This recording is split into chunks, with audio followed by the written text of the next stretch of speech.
Hello students of class 6. I was teaching you the chapter sorting materials into groups, in which I am going to teach you solubility of liquids in water.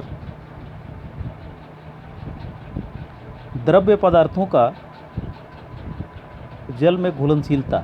तो let us now observe the solubility of some liquids in water by performing the following activity. इस activity के माध्यम से जो द्रव्य पदार्थ हैं उनका जल में घुलनशील होने के जो गुण हैं वो कैसे मालूम पड़ेंगे, इस एक्टिविटी के माध्यम से मालूम पड़ेगा. Activity number 7, to observe the solubility of various liquids in water. Things needed, कौन कौन सी चीज़ों की आवश्यकता पड़ेगी. 5 test tubes. A test tube stand, water, glycerine, kerosene, oil, vinegar, mustard oil, alcohol and a dropper. ये सामग्री को तैयार करने ये क्या है कि ग्लिसरीन होता है या केरोसिन तेल है. जब इसको पानी में मिलाते हैं तो ये पानी में घुल जाता है, मिल जाता है, मिक्सअप हो जाता है. अगर 2 बूंद केरोसिन का तेल पानी में डाल दें और किसी को भी टेस्ट करने के लिए बोला जाए तो जैसे ही वह जुबान पर लेगा वैसे ही उसको मालूम पड़ जाएगा कि इसमें केरोसिन तेल मिला हुआ है. तो इस मेथड की सहायता से आप ये ऑब्जर्वेशन पूरा कर लेंगे. And from the above activity, ऊपर में दिए हुए एक्टिविटी के माध्यम से भी in conclude that some liquids mix completely with water. तो कुछ द्रव्य जो है पूरी तरह से पानी के साथ घुल जाता है, मिल जाता है. They are miscible in water, ये पानी में एक रूपता होने का गुण रखते हैं. सम अदर्स, और दूसरे do not mix with water, जो पानी में जाते तो ज़रूर हैं लेकिन पानी के साथ में मिक्स नहीं हो पाते हैं. And from A separate layer, और उनका एक सेपरेट सतह होता है. जैसे अगर तेल को अगर पानी में डाल देते हैं तो तेल का सतह जो है पानी से ऊपर आ जाता है, जो अलग से दिखता है कि तेल ऊपर में आ गया और जल उसके नीचे में है. तो they are immiscible in water. तो ये पानी में होने के बावजूद भी ये पानी से मेल नहीं खाते हैं, अलग हो जाते हैं. Solubility of gases in water, और वाटर में, पानी में गैस को जब मिलाते हैं तो ये घुलनशील होता है या नहीं होता है. आइए इस चैप्टर के माध्यम से समझने की चेष्टा करते हैं.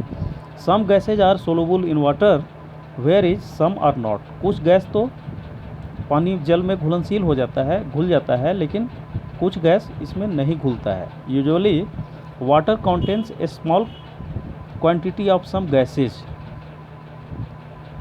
सामान्यतः पानी के अंदर जो है बहुत से गैस वैसे भी मौजूद होता है, जैसे oxygen in dissolved state. Oxygen और हाइड्रोजन के मेल से ही जल का निर्माण होता है. अतः पानी में ये पूरी तरह घुलनशील गैस है ऑक्सीजन, जो ऑलरेडी जल में मौजूद होता है. Plants and animals that live in water use the oxygen dissolve in water. और पानी के अंदर घुला हुआ जो ये ऑक्सीजन होता है उसी के द्वारा जल में रहने वाले जलीय जंतु और जानवर इसके वजह से जीवित होते हैं, जीवित रहते हैं for their survival. Gases like nitrogen, hydrogen and marsh gas, methane do not dissolve in water. और गैस में नाइट्रोजन, हाइड्रोजन और मीथेन गैस जो है ये पानी में नहीं घुलता है. दे आर इनसोलुबल इन वाटर, ये पानी में अघुलनशील गैस हैं. Do you know cold drinks are a mixture of carbon dioxide gas. क्या आप जानते हैं कि जो कोल्ड ड्रिंक हम लोग पीते हैं गर्मियों के दिन में, ये कार्बन डाइऑक्साइड के मिक्सचर से बना होता है. पानी के साथ मिलाकर इसे बनाया जाता है कार्बन डाइऑक्साइड को. These drinks are also called carbonated drinks, इसीलिए इसे कार्बोनेटेड ड्रिंक्स भी बोलते हैं।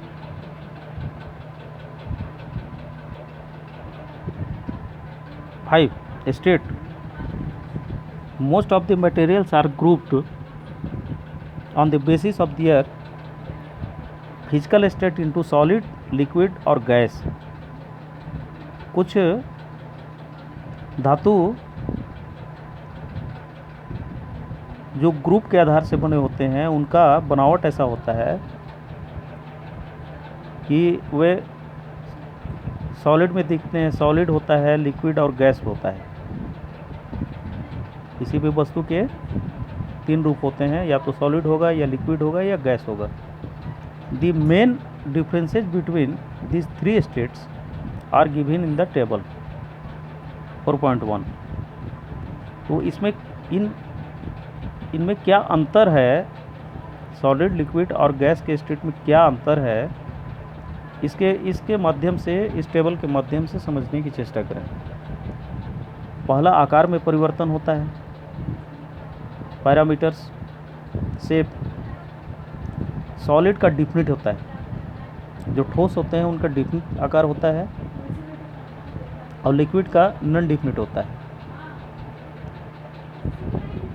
और गैस का नॉट डिफिनिट, ये भी डिफिनिट नहीं है। यानी कि लिक्विड और गैस को जिस आकार वाले बर्तन में रख दिया जाएगा, ये उसी का आकार ले लेंगे। वॉल्यूम भी इसका फिक्स्ड होता है, लिक्विड का भी फिक्स्ड होता है, लेकिन गैस का कोई वॉल्यूम फिक्स्ड नहीं होता है। Compressibility, can not B compressed. दबाव जब बनाने के बाद इसके आकार में जब किसी वस्तु के आकार में परिवर्तन आता है, उसको कंप्रेसिबिलिटी बोलते हैं। तो कंप्रेस करने से इसके आकार में परिवर्तन नहीं होता है, वो है सॉलिड के आकार में परिवर्तन नहीं होता है। और liquid can be compressed to a small extent, और लिक्विड में परिवर्तन आ जाता है, थोड़ा परिवर्तन आता है, बट परिवर्तन आ सकता है जब इस पर दबाव देते हैं। और गैस तो हाईली कंप्रेसिबल होता है, गैस को दबाव देते हैं तो पूरी तरह से परिवर्तित हो जाता है। और पैकिंग करते समय पार्टिकल्स आर क्लोजली पैक्ड, इसके सॉलिड के सारे पार्टिकल्स जो है अच्छी तरह से पैक हो जाते हैं। Less closely packed with respect to solid, तो सॉलिड के तुलना में उतने अच्छे ढंग से ये पैक नहीं हो पाता है द्रव्य। और पार्टिकल्स आर लूजली पैक्ड, और गैस के पार्टिकल्स जो है ना बहुत लूजली पैक्ड होता है, मतलब अच्छी तरह से पैक नहीं हो सकता है। इसको बड़ी हिसाब से, जैसे गैस का सिलेंडर वगैरह जो होता है उसका बनावट देखिए, वो बहुत ही उत्तम बनावट का होता है कि उसमें गैस मौजूद होता है और अचानक से उसकी न निकलने की पूरी प्रावधान बनाई जाती है उसमें। तो here bye the help of this chart you well understood about the parameter solid, liquid, gas. इसके डिफरेंसेस क्या क्या हैं इसमें, इसके माध्यम से आप समझ गए होंगे। तो let us come to know about 6 floating and sinking. कौन सा वस्तु जो है जल में डालने पर तैरते रहता है और कौन डूब जाता है। Take a coin and a leaf, एक पत्ता ले लीजिए, पेड़ से एक पत्ता को ले लीजिए और एक सिक्का को ले लीजिए। Put them in A baker filled with water, और ऐसा जार ले लीजिए जो पानी से भरा हुआ हो। व्हाट डू यू ऑब्जर्व, तो आप क्या पाते हैं इसमें। यू ऑब्जर्व, आप निरीक्षण करते हैं तो ये पाते हैं कि that the coin sinks in the water. आप देखते हैं कि सिक्का को उस जल में डालने पर सिक्का उस पानी में डूब जाता है। While the leaf floats on it, जबकि पत्ती जो है पानी के ऊपर में तैरती रहती है। तो coin is heavier than water, तो सिक्का जो है पानी से ज़्यादा भारी है। That is why it sinks in water, और यही कारण है कि यह पानी में डूब जाता है। और leaf being lighter than water, और पत्ता इसलिए तैरते रह जाता है क्योंकि यह पानी से हल्का होता है और फ्लोट्स ऑन इट, तो इसके ऊपर में तैरते रहता है। Here is a baker full with water and leaf floating here and coin sinks in water. Activity number 8. You have been given some materials to do such type of experiment here. ये कौन सा डूब जाता है और कौन सा तैरते रहता है, इसमें कुछ दिया हुआ है। अगर आप कर सके तो ऐसा करके देख लीजिएगा। Transparency, hold a glass tumbler in front of your eyes. पारदर्शिता क्या होता है? पारदर्शिता क्या होता है? एक ग्लास लीजिए और अपने आँख के सामने इसको रखिए, सी थ्रू इट, और उसके माध्यम से आगे की ओर देखिए। You can see all the objects through it. आप इसके माध्यम के साथ भी बहुत से सामानों को देख सकते हैं। The materials through which we can see the objects clearly are called transparent materials. और ऐसे वस्तु through which we can see, जो इस पारदर्शी कांच के बाद भी we can see the objects clearly, उस वस्तु को हम लोग साफ साफ देख सकते हैं, आर कॉल्ड ट्रांसपेरेंट मटेरियल्स। वैसे मटेरियल को हम लोग पारदर्शी मटेरियल बोलते हैं। And this property of materials is called transparency. और इस तरह के वस्तु की जो प्रॉपर्टी होती है, इसमें जो पारदर्शिता का गुण होता है कि हम कांच के गिलास से आर पार देख सकते हैं, सामने में रखी हुई सारे वस्तुओं को मैं साफ साफ देख सकता हूँ, तो इसी को पारदर्शी बोलते हैं। Glass is a transparent material. तो ग्लास क्या है? एक ट्रांसपेरेंट मटेरियल है। लुकिंग थ्रू ट्रांसपेरेंट मटेरियल, पारदर्शी मटेरियल के माध्यम से देखना, इस चित्र में दिखाया गया है। ग्लास ट्रांसपेरेंट होता है, तो ग्लास को जब हम अपने नज़र के सामने ऐसे लाते हैं, तो ग्लास को नज़र के सामने रखे होने के बावजूद भी सामने में सारी चीज़ें हमको दिखती रहती है।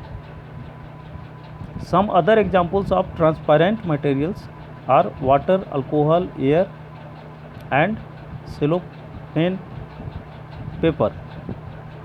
तो कुछ उदाहरण मैं आपको बताता हूँ जो ट्रांसपेरेंट मटेरियल के बने होते हैं। जैसे जल है, जल अगर साफ़ हो तो पारदर्शी होता है। अल्कोहल, एयर, हवा में भी तो हम एक दूसरे को देख पाते हैं। वायुमंडल में तो चारों तरफ हवा है, फिर भी हम लोग बाहर भीतर सारी चीज़ों को देख पाते हैं। सेलोफेन पेपर, ऐसा पेपर जो पारदर्शी होता है, सेलोफेन कहलाता है। तो वैसे पेपर के माध्यम से भी हम लोग आर पार देख सकते हैं। Some kind of plastic bottles are also transparent, और कुछ प्लास्टिक के बोतल भी पारदर्शी होते हैं। Hold a cardboard in front of your eyes. एक कार्डबोर्ड को अपने आँख के सामने ले जाइए। Can you see through it? क्या आप इसके सहायता से आप कुछ देख पाते हैं? No, you can not. नहीं, आप इसको जैसे ही आप आँख के सामने लगाते हैं तो you are unable to see anything through a cardboard. तो the materials through which we can not see the objects at all are called opaque materials। तो वैसे मटेरियल जिसके माध्यम से हम लोग नहीं देख सकते हैं, उसको opaque मटेरियल बोलते हैं, न दिखने वाले धातु बताते हैं। And this property of materials is called, और इस तरह के धातु की जो प्रॉपर्टीज होती है, जो गुण होता है, उसे कहा जाता है एपाक्यूनेस। ऐसे धातु जिनसे आर पार नहीं देखा जा सकता है, तो न दिखने वाले धातु कहलाते हैं। तो metals, books and wood are some examples of opaque materials. जैसे किताब, लकड़ी और कुछ ऐसे उदाहरण हैं जो ओपैक मटेरियल के बने होते हैं, इनसे आर पर देखा नहीं जा सकता है। We keep our things in closed iron almirah so that they can not be seen. हम लोग लोहे का बना हुआ अलमीरा में अपने सामानों को रखते हैं जिससे कि यह किसी को सामने से नहीं दिखे। लुकिंग थ्रू एपाइक मटेरियल्स, एपाइक मटेरियल्स के माध्यम से किसी चीज़ को देखने की कोशिश इस फिगर के माध्यम से ये लड़की कर रही है। But she is unable to see anything by the help of this opaque material. Hold a butter paper in front of your eyes. एक बटर पेपर को ले लीजिए और अपनी आँख के सामने रखिए। You can see partially through it. तो आप इसके माध्यम से कुछ देख सकते हैं। The materials through which we can see the object partially are called translucent materials. तो ऐसे जो भी मटेरियल हैं जिनके माध्यम से हम पूरा साफ तौर से नहीं बल्कि लेकिन कुछ तो देख सकते हैं, है ना। तो ऐसे मटेरियल को ट्रांसलूसेंट मटेरियल बोलते हैं। And this property of material is called translucency.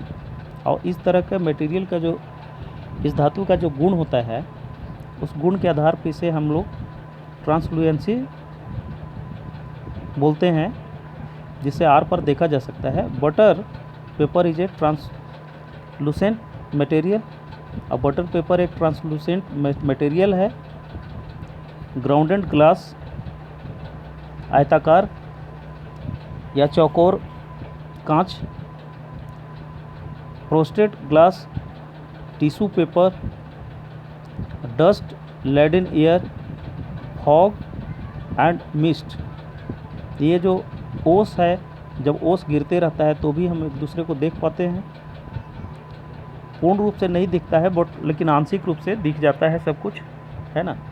तो इसी तरह से ग्लास और टिश्यू पेपर के माध्यम से भी हम लोग देख सकते हैं, और अदर ट्रांसलूसेंट मटेरियल्स। तो इनके मौजूदगी के बाद भी अगर हम लोग कुछ देख पाते हैं तो इसी वजह से इन्हें ट्रांसलूसेंट मटेरियल कहते हैं। तो here is a girl who is using translucent materials, looking through the translucent materials। ये बटर पेपर की सहायता से ये देखने की कोशिश कर रही है, जिसमें बिल्कुल स्पष्ट रूप से अगर नहीं भी दिखता है तो भी ये मालूम पड़ जाता है कि सामने में कौन सा वस्तु रखा हुआ है। तो here is your chapter finished. Thank you. Meet you again in your next video. Till try to have your study sorting materials into group. It has been finished now. Thank you.